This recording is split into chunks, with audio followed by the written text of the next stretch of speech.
আসসালামু আলাইকুম। Hello guys, সবাই কেমন আছেন? আশা করি ভালো আছেন। অবশ্যই ভালো ভালো বন্ধু পাইতে গেলে অবশ্যই লাইক শেয়ার দিয়ে পাশে থাকতে হয়, ভালো একটা কমেন্টও করতে হয়। কারণ আপনি যদি আমার পেজে কমেন্ট না করেন তাহলে আমি কি দেখবো আপনার? আপনি কমেন্ট করলে আপনার পেজে আমি চলে যাব, যদি কমেন্ট না করেন তাহলে কেমনে যাব? তাই কমেন্ট করে পাশে থাকবেন।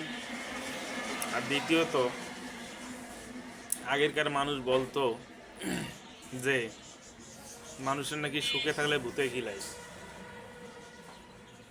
তাই কিছু কিছু মানুষ অশ্লীল ভিডিও ফেসবুকে ছড়ায়। তো আপনারা এসব থেকে বিরত থাকবেন, যাতে কেউ অশ্লীল ভিডিও না ছড়ায়। কারণ অশ্লীল ভিডিও দিলেই সে পাপ কামায়। তো আশা করি ভালো থাকবেন, সুস্থ থাকবেন। আসসালামু আলাইকুম। আমার পেজকে ফলো করবেন, আমাকে বন্ধু বানায় নেবেন আপনারা।